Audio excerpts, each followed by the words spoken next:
health, which is very important, and the need for you to listen to reputable sources for your information, rather than, of course, sometimes people go to social media and find somebody who has never spent a day behind the schoolhouse door, who's an authority on epidemiology and is an authority on vaccination and is telling you all kinds of things.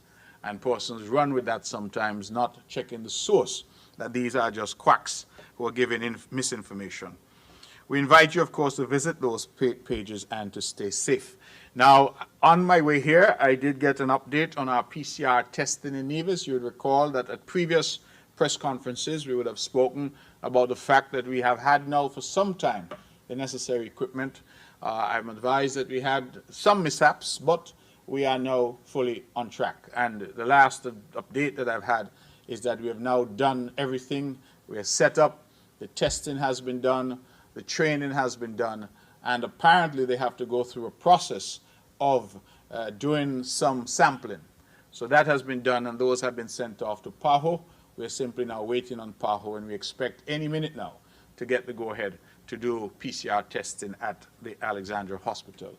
We expect that when that happens, it will be a quantum leap forward for the island. And let me apologize as the Premier and Senior Minister of Health that it has not happened yet. It really ought to have happened, but as I said, we had some unforeseen mishaps in terms of trying to get this process on the road. We are now, as of this morning, just waiting for PAHO to say go ahead. And so all that we needed to do, we have now done, and I'm told we expect to get that green light very shortly, at which point it means that we will no longer have to send samples to St. Kitts to get them tested, and we will take the burden off of the labs in St. Kitts and off of the JNF in St. Kitts and be able to assist in dealing with testing. Testing is obviously a part of living with COVID, of the new world that we have with COVID, and so that is a commitment that we would have made, and a commitment delayed, but I'm satisfied now that a commitment that we have kept. Those who know me know that I am very passionate about training, and I continue to encourage our young people to seize opportunities for training when they become available. I am therefore pleased to use this rostrum and this forum, this platform that I have here once a month, to remind our general public, and the young people in particular, that we have a number of scholarships and training opportunities currently available. And so if you're out there and you are thinking about going off to study, you're perhaps concerned about how your parents are going to afford it. Parents, you're concerned about how your youngster is going to get that opportunity to go on to get tertiary education, which is now necessary in order to move forward in today's world. These are opportunities that are currently available, and I encourage you to look into these opportunities. Not to sit back and say you didn't know, not to sit back and say you couldn't be bothered, but to look into these opportunities. And wherever you can get something as important as an education for free, my advice is to grab it. I used the example on a recent program of two youngsters both graduating from the Clarence Fitzroy Bryan College or from the Nevis Sixth Form College. Both bright, capable youngsters, both graduating with the same number of subjects. One goes out and grabs a scholarship that's available. Locally, we will say scholarships banging dog. They go and they grab it. The other one says, let's go to the bank, mommy and daddy, and let us borrow $100,000 from Development Bank or National Bank or whichever bank.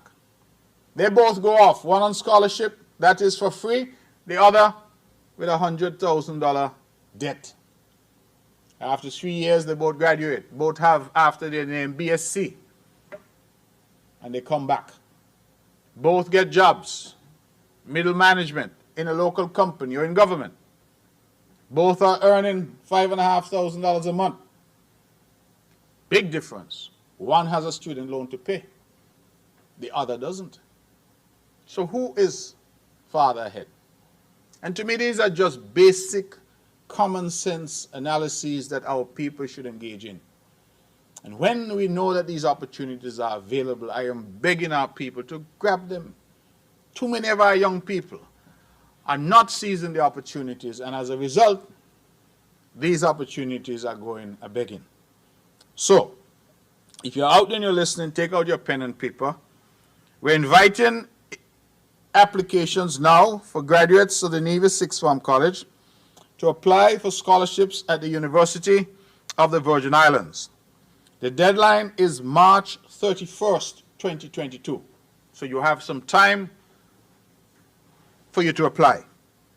Scholarships available at the University of the Virgin Islands.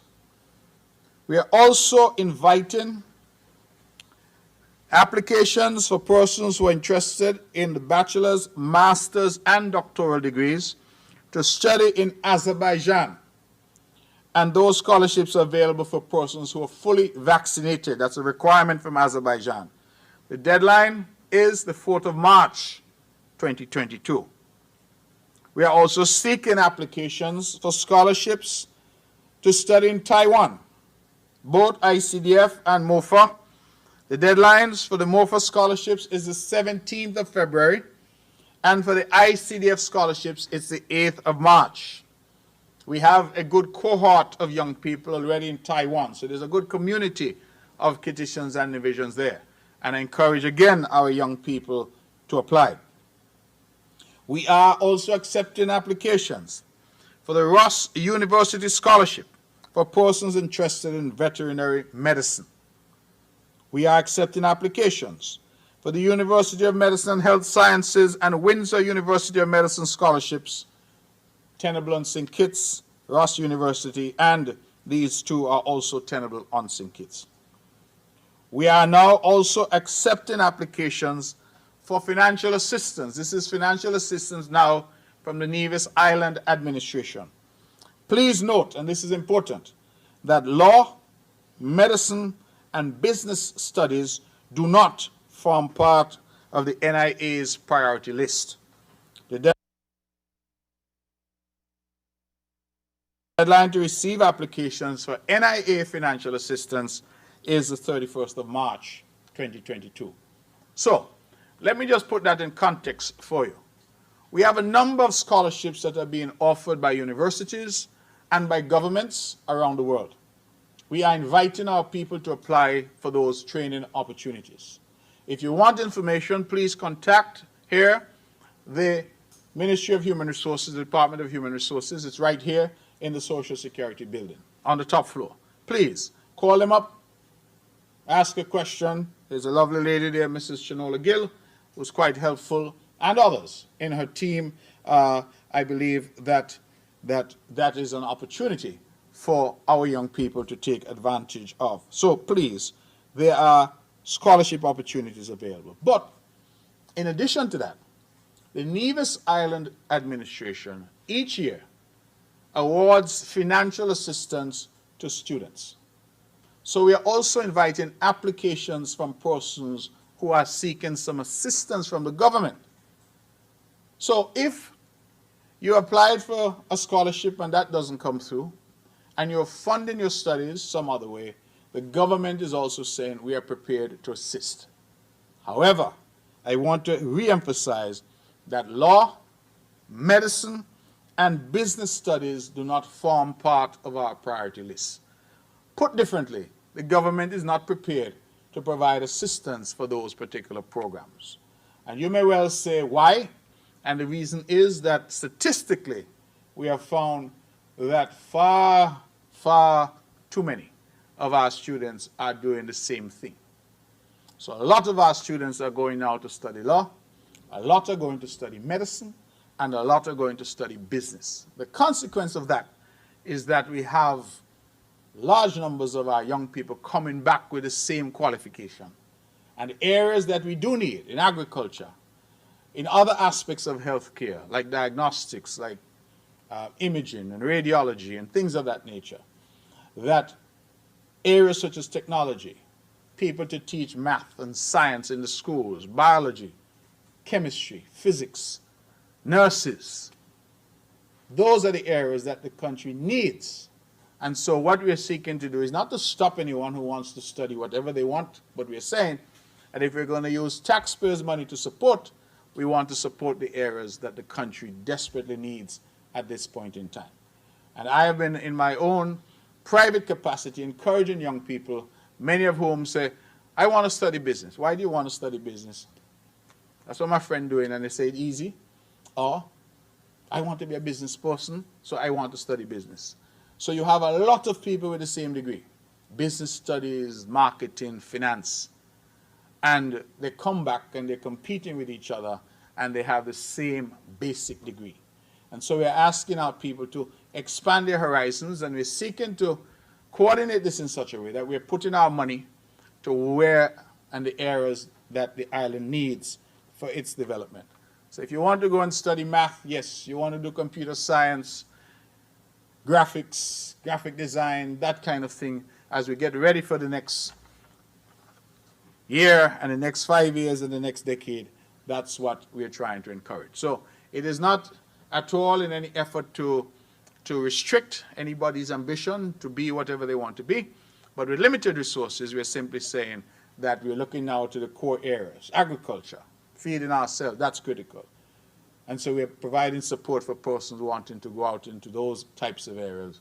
And we're providing support, we did say medicine, but for those who want to specialize, because that too is something that we're noticing, that we have a large number of doctors, but who are just at the basic training. So people who are at the, what do they call it, the MBBS, I think it's called, who come and are just a general practitioner. But at the same time, if you need an ear, nose, and throat specialist, if you need an eye specialist, if you need somebody with specialist skills, we still have to travel overseas. So you have dozens and dozens of persons who are general practitioners, but you still have to go overseas when you want a specialist. And so we're encouraging people to specialize among the dozens that we have, to go off and to do something, and the government is prepared to support. And also, there are scholarships available for those as well. Let me switch quickly to tourism. The Pinnis Park, we're quite proud of, which was renamed the Malcolm Gishard Recreational Park, was officially opened on the 19th of December 2021 in a ceremony attended by a wide cross-section of the Nevis public, who turned up despite the pretty bad weather we had that day. It rained in a torrential way, but perhaps that was the blessings on the park. We were very grateful and continue to be very grateful to Mrs. Yvonne Gishard, the widow of the late Malcolm Gishard, and Yvonne Gishard would have not only consented to have the park named after her husband, but also would have unveiled a commemorative sign. We express sincere thanks to her and her entire family, and we felt that this was a fitting tribute to Malcolm Gishard, who, as we know, was the principal architect of that concept of a park there on those lands.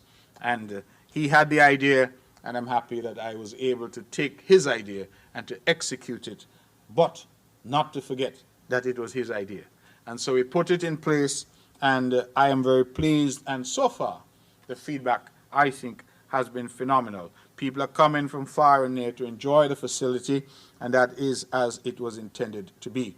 We express sincere thanks to the contractor Kwang Jun and all of the government and private sector entities, technicians, and artists who helped to bring this long-anticipated project to completion. It would be remiss of me, however, if I didn't mention Michael Perkins, who was the hands-on liaison manager, whatever you wish to call him. He made sure things happened there.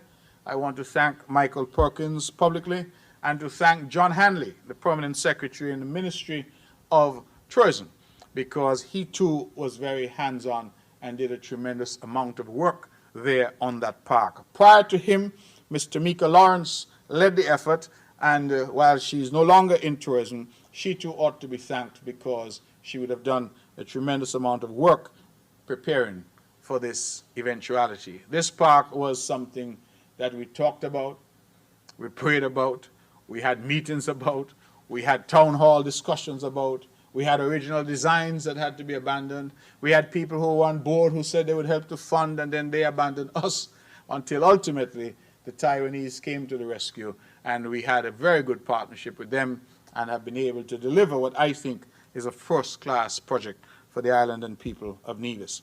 The park currently stands on 8.1 acres of beautifully landscaped grounds, and we have planted over 3,000 trees. over 3,000 trees. You recall that I made a pledge, the government made a pledge some time ago that we'll plant 10,000 trees.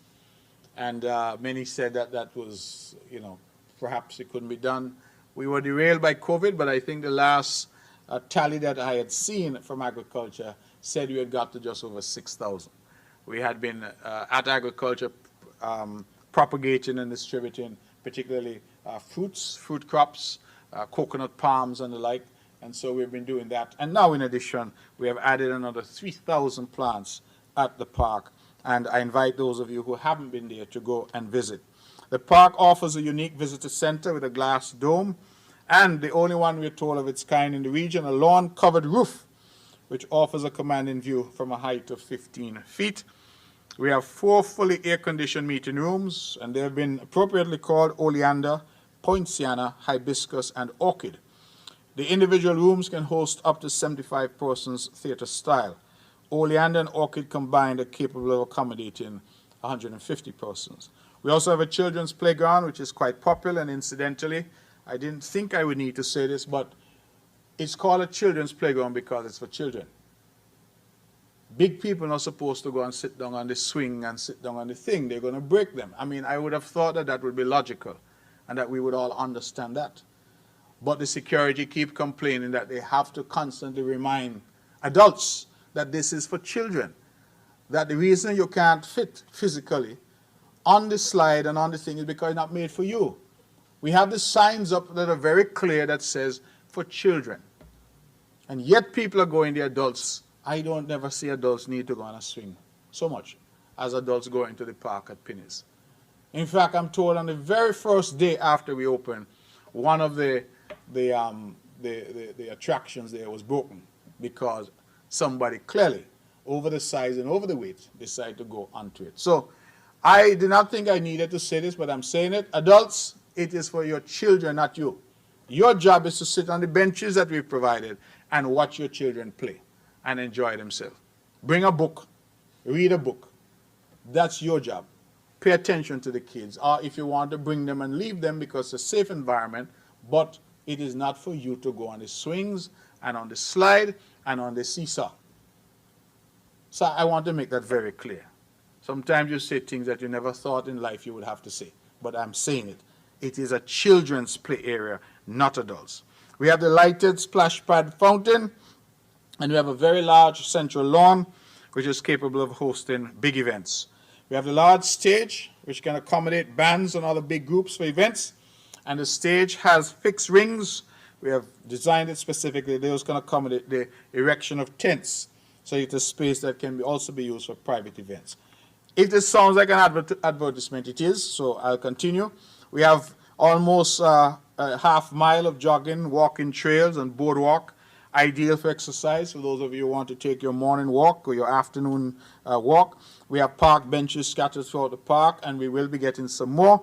We have a snake trail and picnic barbecue area.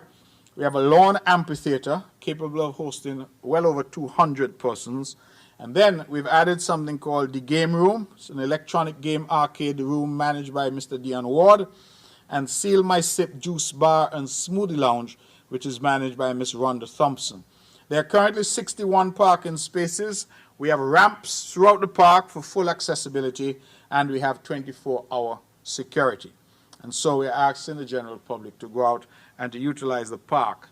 The staff is ready to assist you with your events, from government and corporate conferences and exhibitions to birthday parties, anniversaries, concerts, church events, photo shoots, and picnics. In fact, I saw some lovely photos from there of a beautiful picnic that persons organized there. We solicit the cooperation of the general public in obeying all the park rules to ensure that our children, friends, and visitors alike continue to have access to this wonderful facility for many years to come. In particular, see, I said it earlier, but I want to read it again. In particular, adults are asked not to use the facilities in the playground area, as the swings and rides are designed to accommodate a particular weight limit. So, I did not know it was in my notes, but I have said it again. Movies will be shown at the park this weekend and the last weekend of each month going forward. You should check out the park's Facebook page for details about the movies that will be shown on Saturday 29th and Sunday 30th. And then the Edith Irby Jones Wellness Center will be hosting free yoga sessions at the park from 8 to 9 a.m. on the first Saturday of each month, beginning Saturday 5th February. Persons are encouraged to sign up early as spaces are limited. For more information on the yoga sessions, call 663-5446. For contact details for the MGR Park, MGR, Malcolm Gishard Recreational Park, you can call 467-6080 or 662-9294, or you can go to the Facebook page, Malcolm Gishard Recreational Park. Now, I also have the distinct honor, and I can say so because I have been authorized to say so, to advise that, as you know, we have gone in a very aggressive way to try and develop a movie industry here on the island of Nevis. And we have been blessed that some 4 movies were filmed here last year. It seems like a long time, but in fact, MSR Media would have come to the island of Nevis. It was in January of 2021. I would have first spoken to them in December of 2020. And so in the past year, they have done 4 movies. And the first of those movies will be released worldwide on the 14th of February. And the first of those movies is A Week in Paradise. And that will be on all major streaming platforms. And so Nevisians will be afforded the opportunity, those at home and those abroad, to see their country in living color and see how it is displayed. But in a conversation with Mr. Philip Martinez of MSR, he had the very excellent idea to offer a free premiere screening for the people of Nevis. And so please allow me to say that that will happen prior to the international release, and it will be a free event, and it is an event that we are seeking to organize at the Malcolm Gishard Recreational Park. And the idea there is for you to come with your families and to see the very first movie made in Nevis, released on big screens there on a free public screening for the people of Nevis and St. Kitts to come out and to see it themselves. I believe that we have talked about the movies, but this will be the first opportunity that Nevisians will get to see what in fact has been created using Nevis. As Mr. Martinez and others have said to me time and time again, the real star in these movies is the island of Nevis.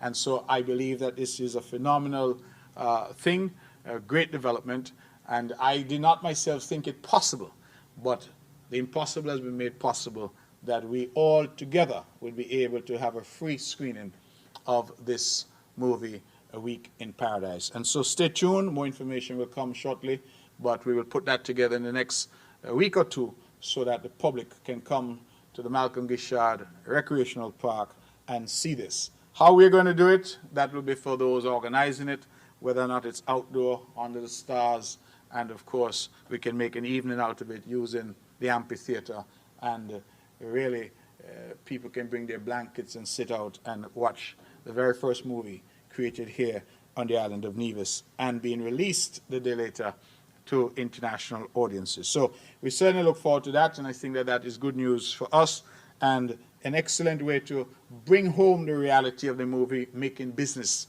to the people of Nevis. That is not just chatter, it's not just the Premier talking about it and others talking about it. It has actually happened. It is actually happening, and you can see that on the ground. So you'll hear more about that, and we look forward to that coming to fruition over the next week and a half or thereabouts. Sticking with tourism, let me just commend the appointment of industry veteran Devon Liebert, Nevisian, Gingerland man. He has been appointed as the interim CEO of the Nevis Tourism Authority. He has over 2 decades of experience within that organization, where he has served as Director of Sales and Marketing since 2008. In his role as Director of Sales and Marketing, he has overseen the promotion of Nevis in all of its source markets and has been also responsible for the cruise sector. He has led the delivery of the annual Nevis Mango and Food Festival and coordinating the Nothing Like a Nevisian Holiday event. Prior to this position, he was a tourism officer, for the then Department of Tourism, Nevis. Over his career, he has worked in every area of tourism and contributed to the overall development of the industry on the island of Nevis. He helped implement the Caribbean Tourism Organization Management Information Systems for Tourism, a tourism statistics program introduced for the turn of the new millennium. He also coordinated the Small Tourism Enterprise Program, a project from the Organization of American States designed to develop small tourism enterprises to become more competitive. He holds, Mr. Devon Liebert, a BSc in Tourism Management from the University of the West Indies in the Bahamas, and an MSc in Strategic Tourism Management from CIRAM European School of Business in France. We would want to wish Mr. Devon Liebert all the very best in his new role, and at the same time, we thank Ms. J.D. Niard for her service. She demits office, and we wish her all the very best in her future endeavors. If I can just segue quickly to the Ministry of Agriculture, and just to say that on Tuesday past, I was privileged to attend the annual event, Agenda 2022, the fourth in the agenda series. This one was done at the Malcolm Guichard Recreational Park under the theme, Fostering Economic Growth Through Innovation. The objective of the event is to outline to stakeholders the ministry's plans for the sector for the year, underscoring the importance of agriculture to the island's economy. The event was attended by cabinet ministers. I was afforded the opportunity to speak, and of course by allied agencies and technocrats from the ministry. I would want to commend again the Deputy Premier Alexis Jeffers and his team for the excellent work that they have done and continue to do in agriculture. As I'm saying that, I should also make a plug that I'm told by the abattoir that they now are doing rotisserie chicken. So if you want rotisserie chicken, that's available there in addition to all the other meats and cuts and products that they are generating there, including, of course, our famous organic minced meat, which is available on all shelves now. They're doing bacon, they're doing hams, and they're now doing rotisserie chicken. I'm told that they're selling quite well, and I'd want to commend them for the innovation, and commend in particular Mr. Gary Griffin, who continues to be the focal point there. I don't know, is his title Butcher? Well, he's in charge, and he's doing an excellent job, and I would want to commend him for that.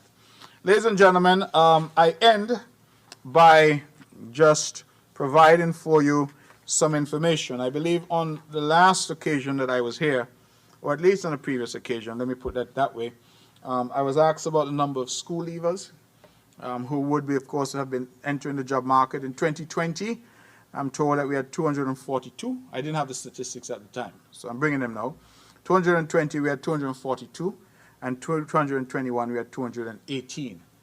So these would be youngsters coming from school and into the job market. Of course, some would have left and gone abroad. Some would have left and gone to school, gone to study. Some would have been absorbed by government, and I'm sure some would have been absorbed more generally. I wanted to get some statistics for you for this morning for where we are as of today, January, in terms of our jobs, because we would have known that there was a huge demand from those in the tourism sector, the hotels and the restaurant sector, for workers over the Christmas, and of course now we're in the throes of the tourism season. But unfortunately I wasn't able to get those numbers prior to my coming here. What I can tell you, that from our Department of Labor here in Nevis, we know that in 2020 we had some 756 layoffs in 2020 on the island. And in 2021 we had 134. So most of the damage, so to speak, happened in 2020, when of course we had the height of the pandemic and the hotels and the restaurants started to close down. We had 134. When you add people coming out of school to those numbers, you start to realize that we have had quite a crisis on the island in terms of jobs and job creation. And that is why I wanted this morning to be in a position to tell you how the picture stood today. But as I said, I was not able to get those stats, but I will have them for you on the next occasion. So the position, I believe, has improved. I just don't have the numbers to suggest that, but I do have some, how should I put it, some circumstantial evidence to support the idea that the numbers have improved. And why do I say that? is because I have from the Ministry of Finance here with me some collection figures, and VAT collected at the Inland Revenue Department for December 2020 was $982,958.48. So the island of Nevis collected in VAT in December of 2020 $982,958.48. For the same period, 2021, the Inland Revenue Department collected $2,823,029.14. $2,823,029.14. So in December of 2020, we collected just over $982,000. And in December of 2021, we collected just over $2.8 million for that same period. The increase, therefore, was $1.8 million, representing a 187.2% increase over the period from comparing December to December. So December 2020 compared to December 2021, there was a 187.2% increase. And ladies and gentlemen, that's understandable, because December of 2021 was the first time we were seeing once again the economy starting to come back, tourists starting to come back. And whether we like it or not, however we protest or say what we will, tourism remains the mainstay of the Nevis economy. Insofar as the Tourism Development Levy, and this is a very good indicator of that sector and what that sector is doing, because the Tourism Development Levy is a charge that is a tax that is put on hotels and restaurants. And so when I say hotels and restaurants, let me fix that, let me speak plainly. It's put on the hotel invoices and the restaurant invoices. So when you go and you stay at the hotel, you're going to pay this 2%, which is a tourism development levy, will be added to your bill. And when you go and you eat at the restaurant, that 2% should be added to your bill.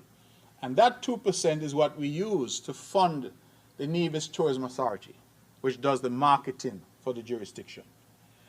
So again, to give you a context and a sense of where we are, in December of 2020, that 2% brought in to the Nevis Tourism Authority $99,571.50. $99,571.50 was what the 2% yielded in December 2020. In December 2021, the 2% yielded $425,970.26. So the increase is some $326,398.76, or 327.8%.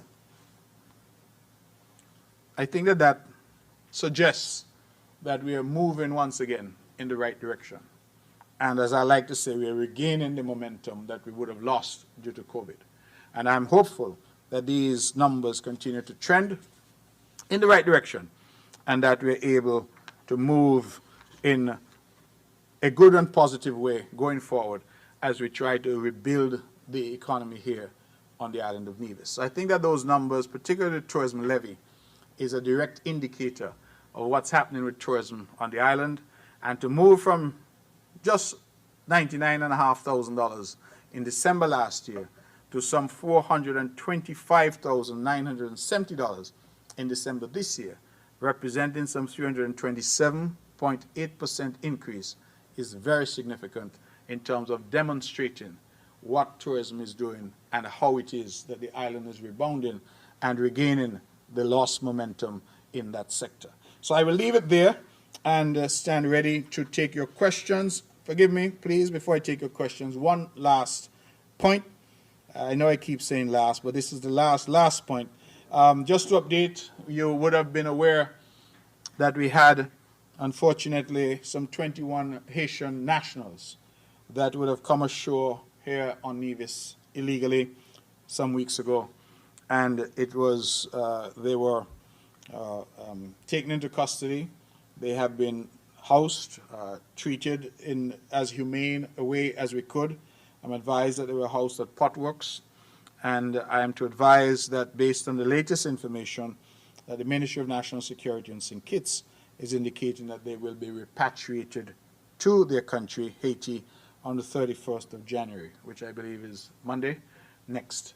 It's a very unfortunate situation, but there was little that we could have done in the circumstances when persons arrive here illegally with no jobs and no means of sustaining themselves, and to land illegally. I believe they landed somewhere in the vicinity of Bat Village, and the authorities at National Security have taken the decision to repatriate them to their own country on the 31st of January 2022. So it's a very sad situation. I'm told that some arrests have been made, and that there may have also been some local persons, local criminals, let me call them by their right name, who have been involved in the trafficking of humans.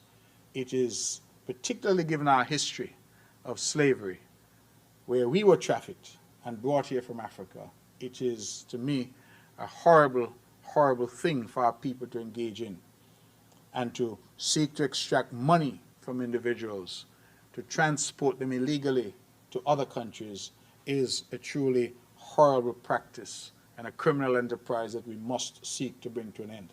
And so if there are individuals here who have boats and are engaging in this type of activity, I'm urging you to cease and desist. The police are urging you to cease and desist, because we will not sit by and allow people to benefit and traffic in the misery of others. And so, alas, our Haitian brothers and sisters are going back home. They're going back to their homes. I am to report that, based on all that we've heard, they're in good health, and we have sought to treat them as humanely as we can in the circumstances. Ladies and gentlemen, I now invite your questions, and thank you again for being here. Good morning, Mr. Premier. Happy New Year to you as well. Thank you. Okay, I'll keep my questions brief. The tourism industry, we saw it on the rebound, and everybody was so very hopeful, but then we saw the emergence of the Omicron variant. How has that impacted the industry so far, in light of a lot of airline cancellations, especially to the Caribbean areas? Also, can you speak to the economic impact of the double salary that would have been paid in December? I know 3 of our local ministers are part of the federal cabinet that would have approved that initiative. And what are the plans for the movie industry going forward? We know they were doing some filming on St. Kitts, and whether or not there are plans to have future movies filmed on Nevis. Oh, sorry, LK Hewlett, Department of Information. Thank you. Ms. Hewlett, thank you very much for your questions. Omicron has had an impact. In fact, I only yesterday would have exchanged some messages with the Four Seasons Resort, and they have indicated that Omicron would have impacted in a very significant way their bookings for January, and that people were canceling. I think that there was a considerable level of media hype over Omicron, and you know, when I suppose the hysteria was over and we looked at it, we recognized that it was very contagious, to be sure, but by all accounts was not nearly as deadly as, say, the Delta variant that we had had before. And so, for my part, I couldn't understand, once that science started to become available, why it is that there were still all these cancellations and this mass hysteria, as I call it. You will realize, Ms. Hewlett, that other countries, such as the United Kingdom, have moved in the completely opposite direction. They have now removed all the restrictions, even mask wearing. They've said, you know, that persons are free to go about their business. And I believe that I've seen too that in Europe, Western Europe, they're saying that they will now start to treat COVID as just the way you treat a flu. So the reality is, I think that the world is coming to grips with the idea that we have to live with COVID, and I'm to hope that the cancellation that we saw as a consequence of this hysteria about Omicron. I mean, when I first heard of Omicron, they made it sound as if the world was coming to an end. And in fact, now I commented, in fact, as I was having breakfast this morning, that you're not even hearing that much about Omicron on the news anymore. It has fallen off the headlines. If you look at BBC and CNN and those carriers now, they're all talking about Ukraine and the tensions in Ukraine. So it seems that the media hyped it up not the media here, let me be clear. The international media hyped it up, and then we were left with the consequences. In any event, the hotels here are saying that their February and ongoing still looks very strong. And so I'm hopeful that this dip that we're seeing in January is a consequence of cancellations due to Omicron, that is going to pick up in February, and that we'll be able to have a good season. The truth is, ladies and gentlemen, that any season right now is better than what we've had, because we've had no season at all for the past few years. Impact of the double salary, Ms. Hewlett, is hard to say. I don't have those numbers as yet. I believe that there has been some considerable expenditure. In fact, I spoke to one local supplier of automobiles this morning, and they indicated to me that they sold 18 new vehicles for that one supplier. I tried to get the other main supplier, but I wasn't able to get them prior to being here. I do know that in 2020, on that day, that we would have sold in Nevis some 40 vehicles. But if one of the suppliers is saying they sold 18, then I would imagine that we are somewhere close to that number again this year. Big ticket items, of course, are always a good indication of people's confidence and their spending. And so I don't have actual data on the impact yet, but I think that we'll get that as the weeks go by. The movie industry going forward, I have been in regular contact with MSR Media. They, of course, were our preferred partner when we started this journey back in January of 2021. They have indicated, of course, we have a contract with them to produce movies here on Nevis. It was always the intention, Ms. Hewlett, that St. Kitts and Nevis would be the backdrop for these movies. We always understood that there were scenes available. If you wanted something, for example, at Brimstone Hill, you couldn't get that in Nevis. And so there were scenes that were available in St. Kitts and scenes that were available in Nevis. And so these two islands provided a beautiful backdrop because of how close we are, because of the ability to move back and forth very easily. And so the very first movie that was filmed here was, I think, 1 year off. And I tell people all the time that the first scene in 1 year off is actually at Salt Plage in St. Kitts. That's where the movie opens. And so it's quite interesting that the two islands really have an opportunity here to build something. So we started it here in Nevis. I think that goes without saying, because we have been able to do quite a bit here with MSR. But MSR has certainly gone to St. Kitts, and I think the last movie that they did, Christmas in the Caribbean, had some scenes that were shot in St. Kitts and some scenes shot in Nevis. And that is, I think, the way it was always envisaged that it would work. So the industry going forward, we think Ms. Hewlett is strong. We will continue to work with them and also try to attract others to come to the island and to see what we are able to offer and to work with us. I can tell you that one of our selling points thus far has been the ease of operating here. That, you know, things which may sound simple, like closing a road for half an hour to do a shoot, that in other countries that's incredibly difficult to do. Here we have been very accommodating. I would want to thank the folks at the Nevis Tourism Authority, the folks at the Ministry of Tourism here, the folks in the police, etc., traffic, because they've all been very accommodating. And of course our health professionals, because we have had to develop protocols to deal with this as well. And so it has gone well, and it is my hope. In fact, I'm told that they should film 4 movies this year. So if that works out, then I think that we're in good nick and good position to continue this industry as we have been seeking to do. They're also engaging with St. Kitts, but I'm sure our brothers and sisters in St. Kitts will report on that in due course. But as far as Nevis is concerned, they're committed to shooting 4 movies, and so we should see some benefit from that and from this industry that I'm very proud to say that we started here on the island of Nevis. I hope I've addressed your questions, and I'll take any other questions that you may have. Thank you. Good morning, Devon Cornelius, WinFM. Good morning. Explain in detail the current status of the hospital expansion project, the completion date, breakdown of the reconfiguration works, and any additional costs. And once complete, how will the treatment or the services offered cater to the treatment on the island that are needed? I'm not so sure when you say cater to the treatment on the island that are needed. You have any particular type of treatment The in mind? areas are dialysis, dialysis and other areas. Okay. So some of the services that will be offered. Okay, got you. Now I understand. The details you're asking for, regrettably, I don't have to hand.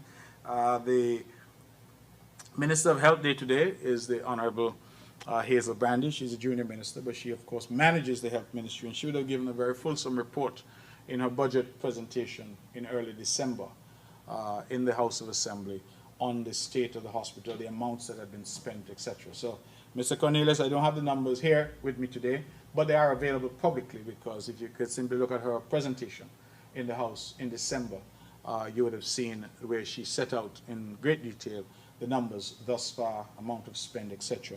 Where we are, I'm told that the construction should be completed this year. That is the expectation.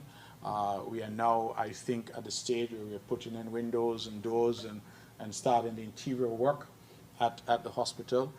We keep calling it a new wing, but as I've made clear here, it is 2.5 times the size of the existing hospital. So it's really a brand new facility, so to speak. What are we going to have there? We're going to have various surgery suites available. We're going to have dialysis available. We're going to have physiotherapy available. We are, I think, going to have new lab facilities there. And we're going to have a new maternity wing, I believe, that is going to be there as well.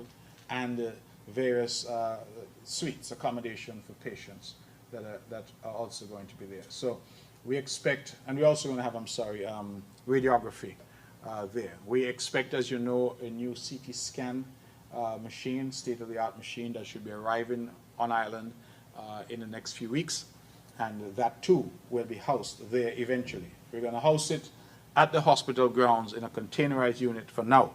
But when we're done, that will also be housed in the new facility. So we expect that it will really take Nevis to a new level. And yes, we have been criticized, rightfully so, because there have been some delays. But the truth is that every project that we have engaged with has had some measure of delay due to the COVID-19 pandemic.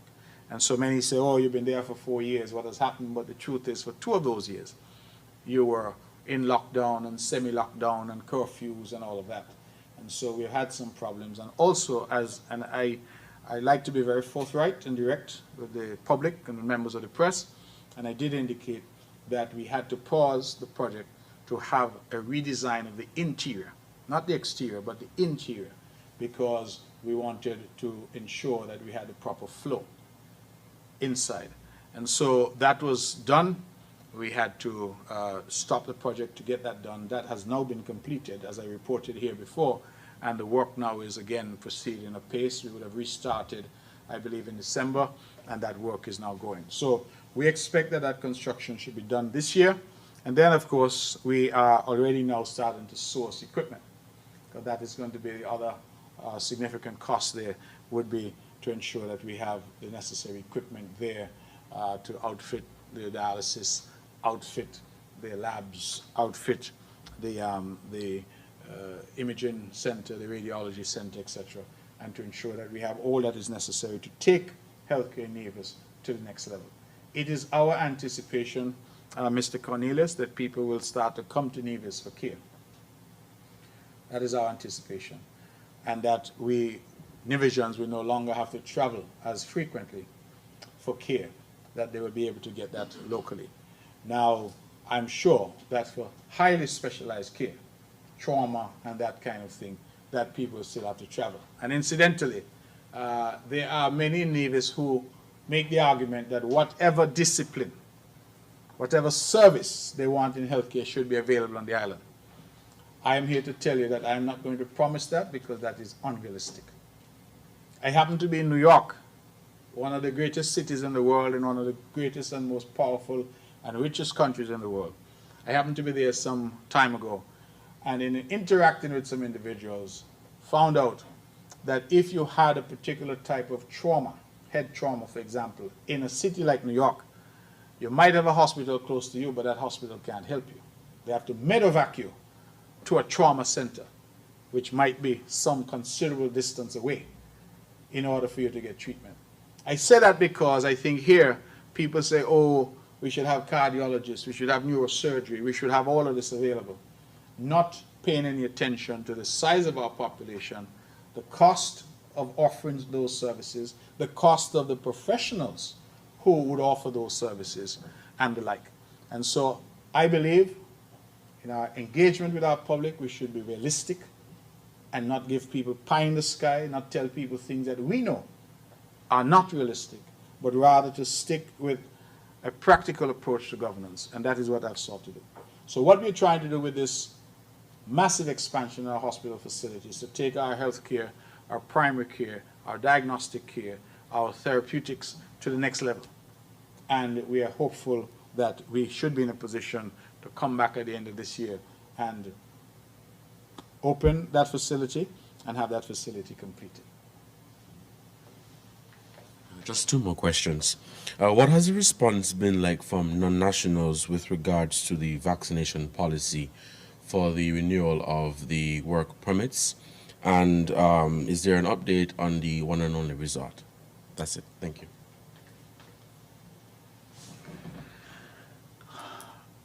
The response from the nationals, I'm getting a thumbs up from P.S. Daniel. I don't know if you can put in your article that P.S. Daniel gave a thumbs up. So that suggests that the nationals have responded positively. I think people recognize that we have taken decisions, even difficult decisions, in the best interests of the island and to protect the island. And many non-nationals who are here are residents, and so they don't have that issue. We were really trying to focus on those who were coming in from outside. And there were some pretty high-level employees that were being employed to certain institutions here on the island.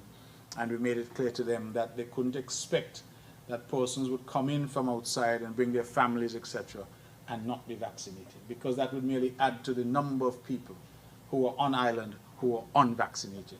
So again, I know some try to make politics out of it and try to make a hullabaloo out of it, but I think these are reasonable decisions that are taken to protect our people. And the thumbs up from the PS, Wakely Daniel, spell his name correctly, Wakely Daniel, the thumbs up says that it has gone well. One and only, I don't have any update to give at this point. We continue in discussions with the developer, and I am hopeful because I have given our legal advisors some very clear instructions in terms of how to engage, and I'm hopeful, Mr. Cornelius, that by the next time I'm here, I would have an update for you as to where we are in relation to that particular development. I should say, though, in terms of other developments, I'm pleased that I'm advised by the developers of Tamarind Cove and the marina that is being done at that area where the sea bridge comes in. They are shortly to resume their construction activities there to bring that project to fruition. I'm also advised that a new development called Apsara is well on its way. That is may not be seen by most of the public because it's behind the Medical University of Americas, but it's well under construction now, and they're proceeding apace, and they think that they should be finished that particular project within the next several months. So we do have some projects that are, of course, underground and ongoing. I also see ongoing work at Belmont Gardens right here at the entrance to Pinnis. Of course, you know, the first phase of that project has already been opened, I think, very beautifully done with restaurants and duty-free shops and the like. I think the young people in particular have been hanging out there, and with the park across the street, it's a very nice environment. So we're hopeful that that project will ultimately be completed. That project has been going, as you know, for quite some time. So we're happy to see activity there and hope that that will be completed. And these are all projects that have benefited from the partnership with the Nevis Island Administration. We provided incentives and tax and related concessions to all of them. And so I am quite pleased that those efforts on our part seem to be bearing some fruit. And so we look forward to those projects continuing and for the development of the island to continue apace.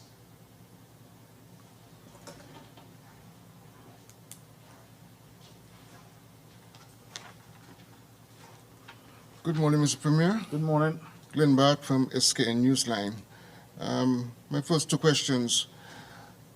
Given the budget that was recently passed in the Nevis Island Assembly, and the fact that we are in the process of recovering from the impact of COVID-19, how confident are you that you'll be able to achieve the fiscal goals that you have set before you?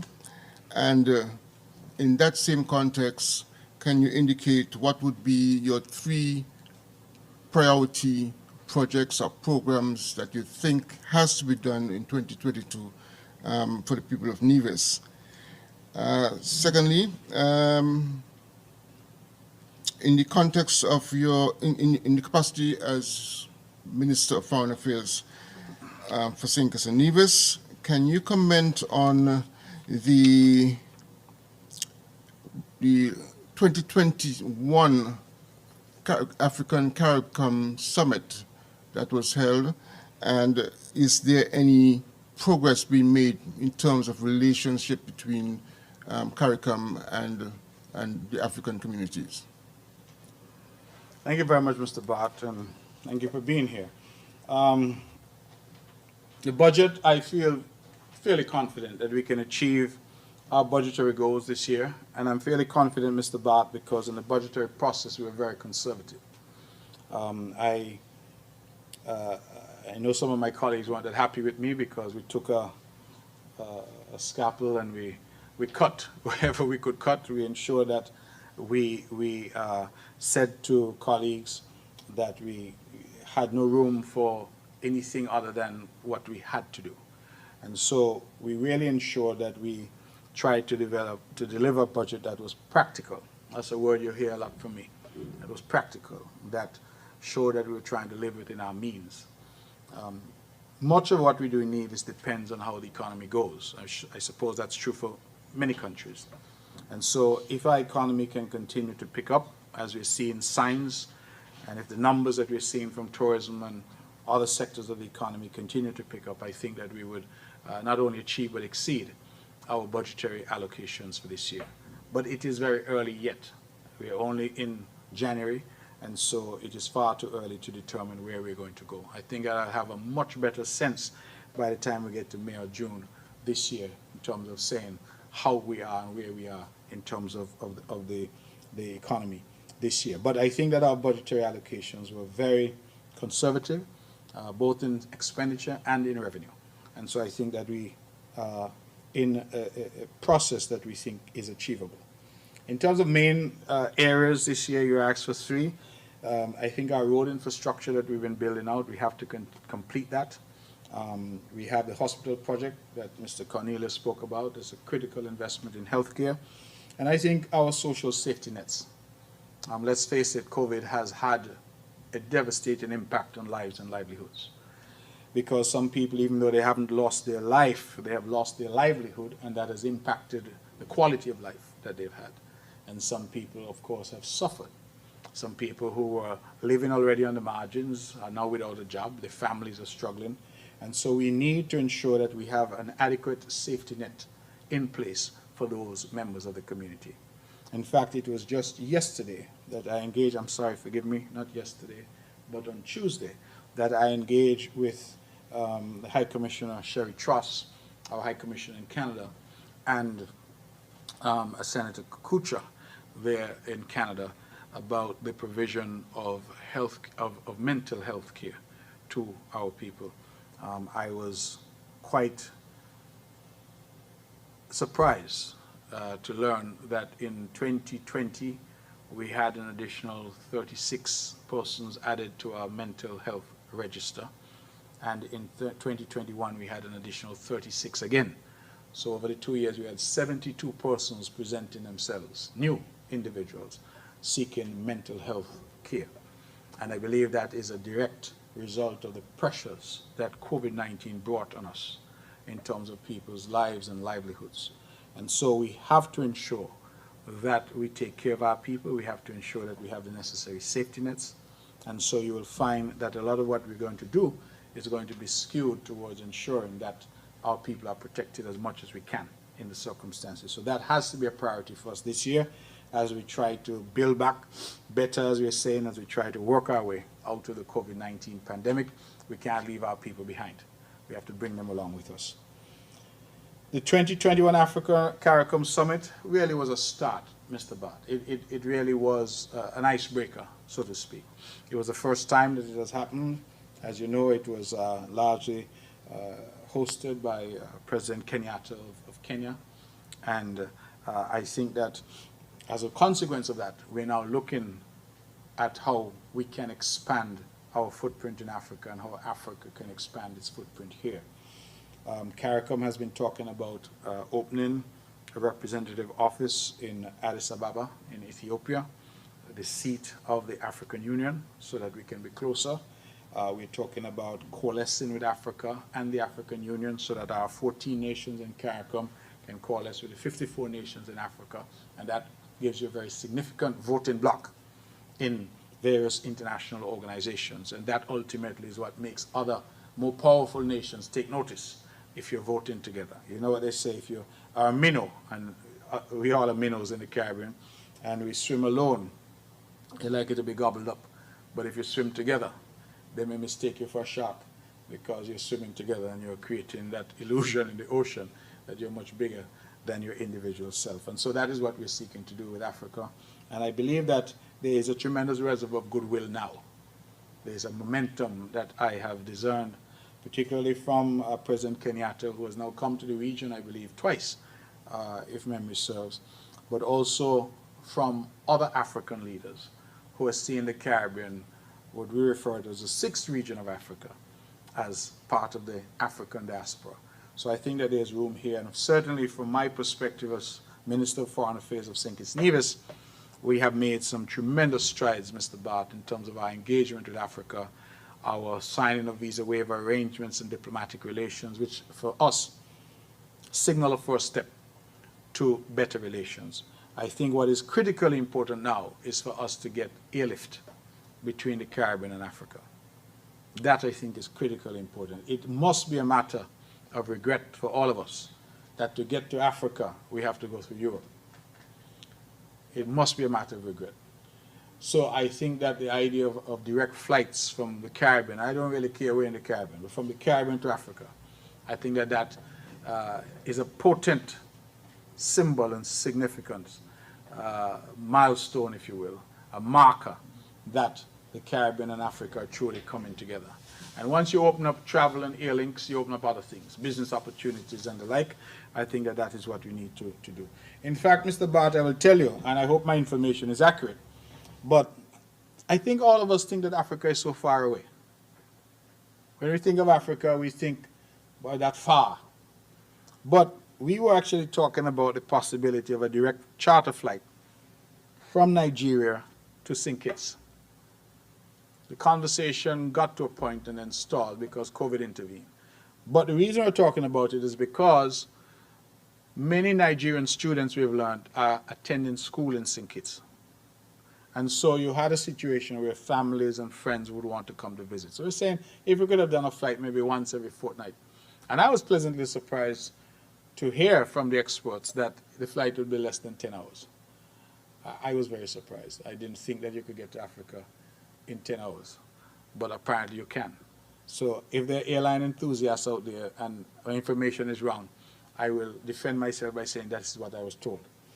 But I was very surprised because I have taken flights which are 16 hours, 18 hours, and to think that you can fly 10 hours and land in Africa, I think that that was quite interesting information. But I think that that has to be the next step, where we get a flight coming from somewhere in Africa, from one of the major states in Africa, Nigeria perhaps, or Rwanda, or Kenya, Ghana, one of those, coming to the Caribbean.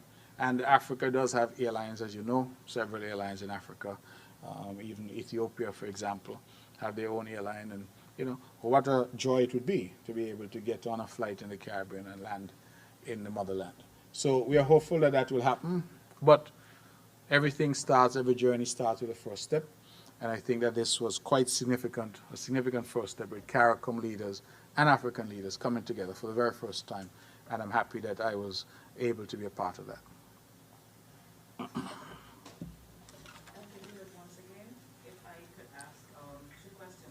of colleagues in St. Kitts who were unable to come over this morning.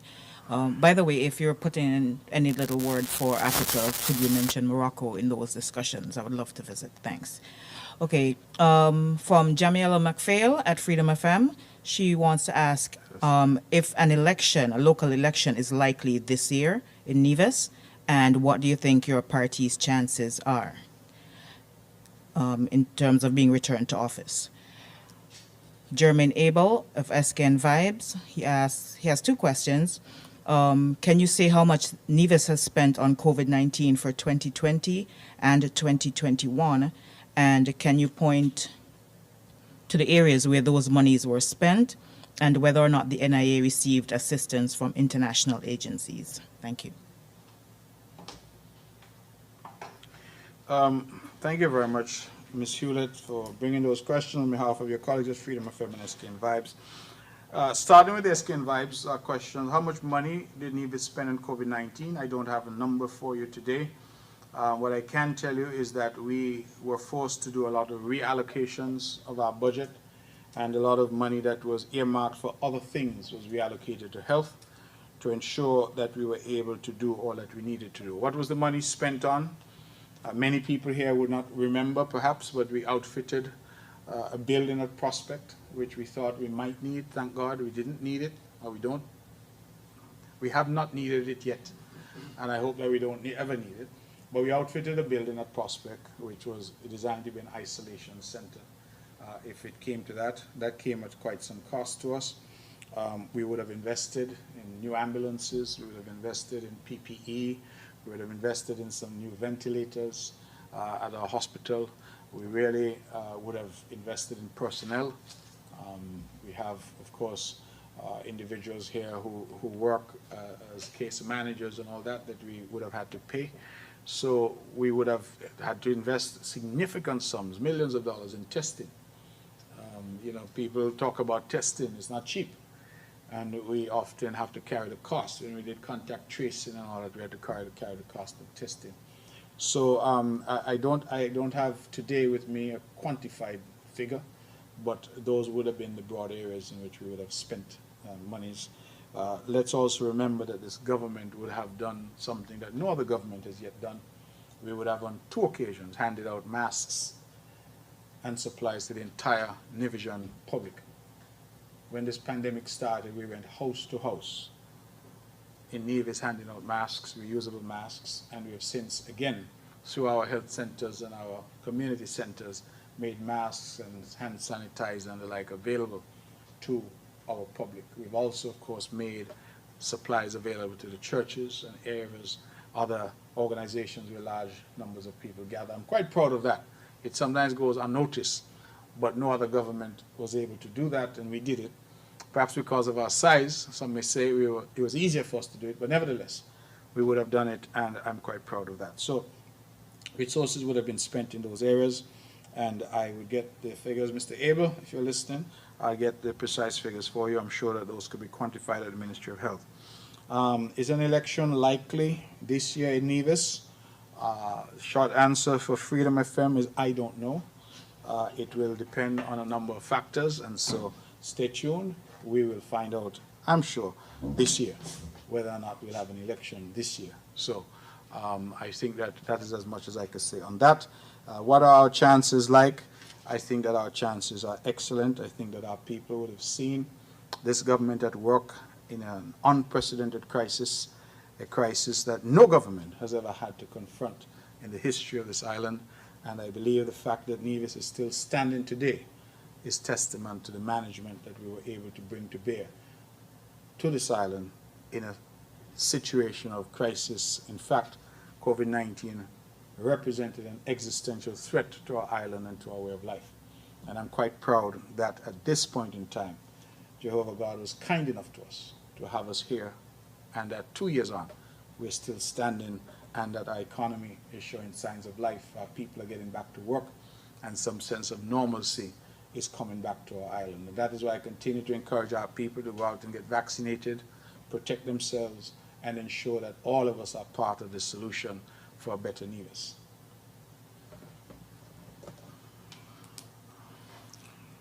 Glenn back from SK News 9 once more. Mr. Premier, could you comment on how active is your investment program for Nevis in terms of attracting new hotels to the island?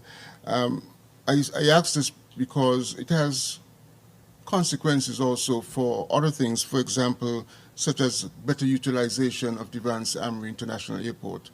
And I sometimes wonder if we are being passive in our role as promoting Nevis or St. for that matter, and we need to be more active. Can you comment on that? Secondly, could you also comment on the concept of, how should I say it? There was, for example, the construction of, or the project that was launched, Liamiga Housing Development by Univision, Dion Daniel, if I'm correct, on St. Kitts.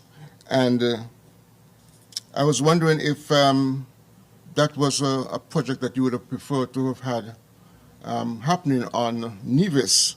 And if that is the case, can you comment on how do you perceive these kinds of projects being done by Univisions on St. Kitts and vice versa, St. Kitts on Nevis?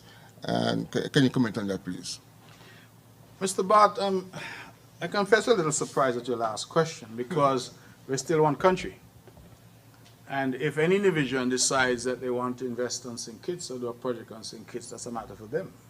Similarly, if any Kittitian decides they want to do a project on Nevis and invest in Nevis, it's a matter for them. I wonder if you would ask the question of somebody from St. Paul's as to why they've invested in Sandy Point. I don't think you will. So implicit in your question is your own observation that somehow this isn't one country. It is one country. So whoever wishes to invest in St. Kitts, I say welcome. I drove by there recently. I saw a sign saying Yachtsman Express. Yachtsman is a very well-known and popular restaurant here, and they're now expanding into St. Kitts. Indian Summer, they have advised that they're now opening in Frigate Bay somewhere. They're expanding into St. Kitts. That is as it should be. I don't think there's anything remarkable about that or anything warranting a comment or observation. Our people should be free to invest wherever they feel that the investment will give them a return. This is our country. And any part of this country should be available to them to invest as they see fit.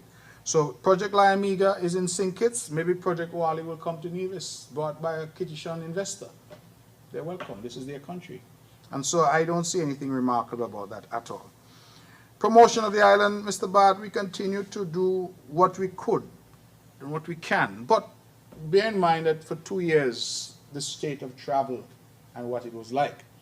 And we couldn't even travel, frankly, to go overseas. In fact, as Minister of Foreign Affairs, I would ordinarily travel quite a bit.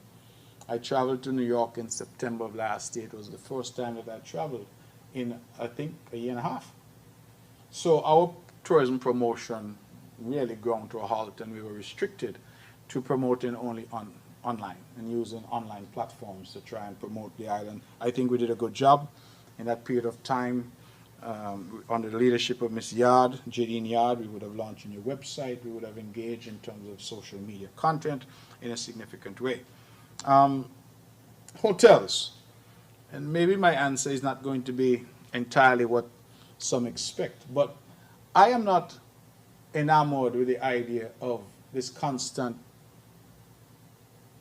nattering about hotels. There seems, Mr. Bart, to be an element of our public that sees development only in the context of how many hotels you have or how many hotels you can attract. So oftentimes we as politicians get caught up in that hype because people say, oh, you're going to bring a big hotel. And I ask the question rhetorically, if we had another 10 hotels in St. Kitts Nevis, what difference would they have made during the COVID-19 pandemic? Absolutely none. What they would have done is ensure that more people are unemployed. We have to, I think, start to look at value added. We have to start to look at small business development. We have to start to look at firms that are technologically advanced and using technology. We have to start to look at things like agriculture and value added in the agricultural food chain. as we talk about economic development and this preoccupation that we've had for a very long time with hotels, and everybody wants hotels. I think before we start to talk about new hotels and go down that road, we should start to consider what is the occupancy level of the hotels we now have. Because if you have hotels now and their occupancy, say in the off season, is down to 10%, that means 90% of the hotel empty. Then where is the demand for additional hotels? And I don't say that to suggest that those who want more hotels are wrong. I simply say that in terms of how we prioritize and how we look to order our economy, that going down the road of greater dependence on tourism, I do not believe is the answer. And I think that COVID-19 would have shown us that that cannot be the answer. The Caribbean, St. Kitts Nevis, needs to move away from this over-dependence on one industry, which is tourism. Because as COVID-19 showed, the minute the planes stopped flying and the borders closed, the hotels closed, and our people suffered. And that is why certainly the NIA is making a hard pivot to other things. The movie industry, agriculture, using technology in agriculture, more local construction, etc. Financial services. We're saying that we must have other strings to our bow. So not to knock those who want more hotels, I understand that.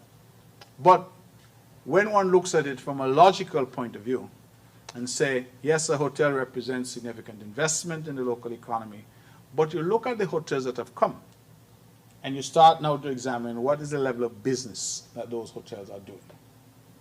Because the mainstays, believe it or not, here in St. Kitts and Nevis are still the Four Seasons Resort, to some extent the Marriott. Yet you have all these hotels that are being built and half built and being developed and opening. What is the level of business that they're generating? Because they open, they say they're employing people, but then the people could only get 2 days a week because they don't have the business. And yet you hear people say, we bring more hotels. We want more.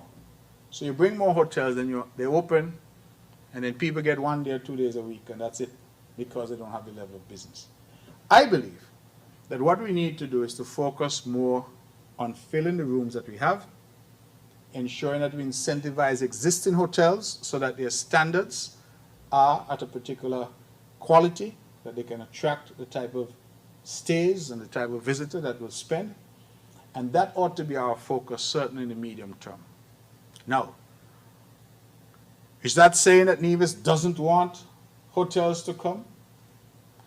If hotels can come and we can incentivize them and partner with them, absolutely, we encourage them to come. But this government is not going to go out there banging on doors and begging hotels to come and hotel developers to build hotels when our experience has been, particularly after COVID, that that sector is perhaps not the firmest of ground, the most solid of rocks on which to build our economy. So, I'm not knocking it, I'm simply saying that from my perspective, we need a rethink of how we fashion our local economy going forward. And COVID-19, I think, has taught us that lesson in a very clear way, and I think that we should heed that lesson. The investment, therefore, that we're looking at is multifaceted. We will, for example, be shortly rolling out an effort where we're looking at things like cryptocurrency. It's something which I confess, the first time I heard about it, I had no idea what they were talking about.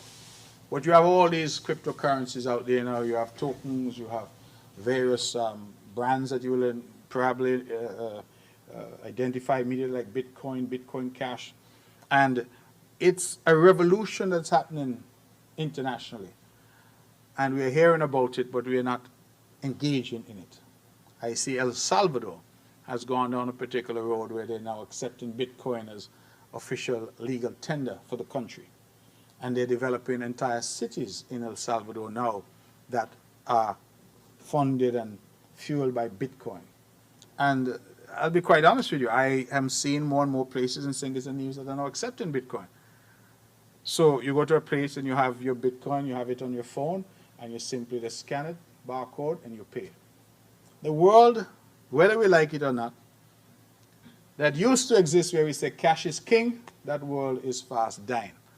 And we're moving to a cashless society. And it behooves us to get involved. My children are probably going to come along, and my grandchildren, if I live so long to see that, are going to come along, where cash is probably something that they hear about, but they don't see. Because everything now is contactless, and you touch and you pay and you go.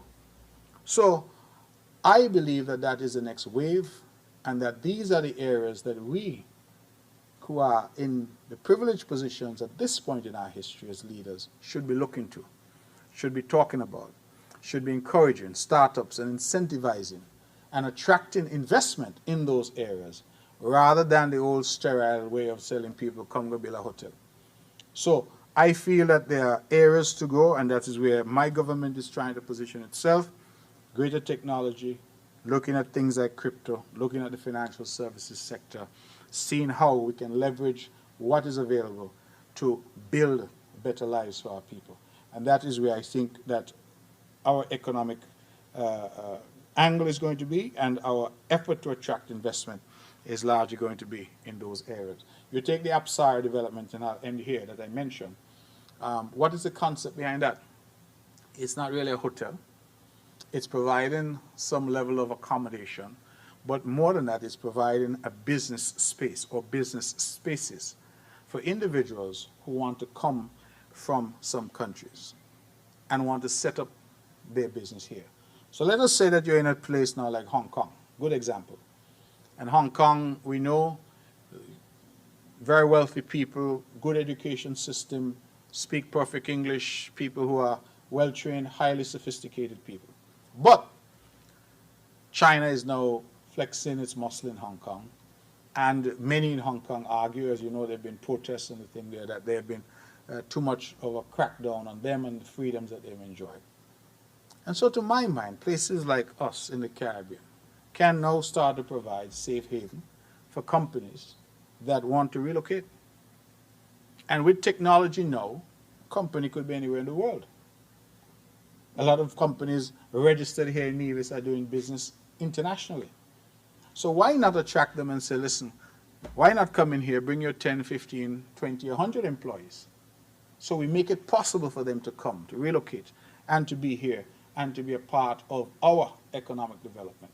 I think that's the kind of out-of-the-box thinking that we need to start to engage in. I think it is a perfect fit with our Citizenship by Investment program as we start to add value. Because even the CBI program can no longer be a man just get a passport and doesn't know where St. Kitts Nevis is and has never been there and has no plans to be there. It has now to be where you encourage people to come, to get the passport, yes, but to invest, to have a home, to visit, to send your friends, to bring your family, and who knows, to ultimately set up business here and to function here. So we are looking in Nevis at a holistic type of approach, an out-of-the-box type of approach, rather than the old sterile approach of just saying how much hotel rooms you have and how many hotels can you attract. And finally, in relation to the Vance Amry Airport, we think that our approach will also drive traffic to Vance Amry. It's just a different type of traffic. So we haven't abandoned the airport at all.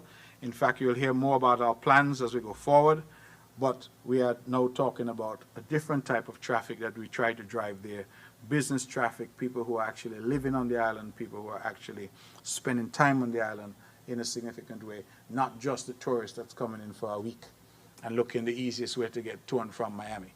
So these are the thoughts that we have. I think that we are well on the way to developing a plan that, in my view, will take us forward past the next election and into the future.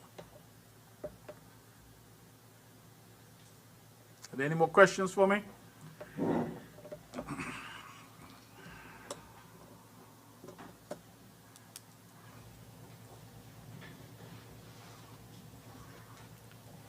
Good morning, all. Good morning, Mr. Premier. Jarvis Brown from Van Radio. Just two questions. As you mentioned earlier about being vaccinated, could you give us an update on the vaccination status for the island as it relates to the percentage rate for adults versus children? And one last question, sir. As Minister of Foreign Affairs, can you comment on the recent resignation of the Armenian president for having an SKN passport surrounding if, let's say, we have diplomatic relations with Armenia, or we have visa waiver agreement with that country? And those are my two questions, sir. Thank you very much. I think vaccination adults now, we are at somewhere around 68%, Mr. Jarvis. In Nevis, of course, it's high in St. Kitts. St. Kitts, I think, is around 86%. We still have a lot of work to do on Nevis, and that's why I've been encouraging Nevisians to go out and get vaccinated. We continue that drive, as I said earlier. I don't think I need to repeat about the raffle and the prizes that we now have available. I don't have much I can say about the Armenian president resigning. That story seems still a bit murky. Nothing has come to us formally in relation to that. And if it is that he saw value in the St. Kitts Nevis passport, then it means that even in Armenia, people are clamoring to get the St. Kitts Nevis citizenship. So that perhaps is a good thing. We do not at this point, based on my recollection, have any visa waiver arrangements or diplomatic relations with Armenia. And in fact, it's one of the countries that we have been pursuing for this type of arrangement. So I don't know whether or not this will help or hurt our efforts now. But I anticipate that what it will do is it will generate further interest globally in the St. Kitts Nevis Citizenship by Investment Program. And that's, I think, a good thing. It is, of course, for us to use that program, to benefit from that program. And as I said to Mr. Bart earlier, to try now to move to a system of value added. So it's not just the numbers, but really what we get out of it in terms of these types of individuals. It sounds as if when I look at the news reports that this Armenian president had never actually been here. And so that's what exactly the point I'm trying to make, that if we can get people who are not only getting a passport, but showing the interest in travel and engaging and owning a home and owning property and owning businesses here, then I think that makes all the difference in the world. Any other questions for me? Okay, ladies and gentlemen, it is 25 minutes to midday. I want to thank you all for coming, for being here, being a part of it, being a part of the first press conference for the new year. And indeed, Mr. Bart, coming over. Mr. Cornelius, should I say you came over as well? I'm not sure. Okay, Mr. Cornelius is here in Nevis, although you hear his voice on Win FM.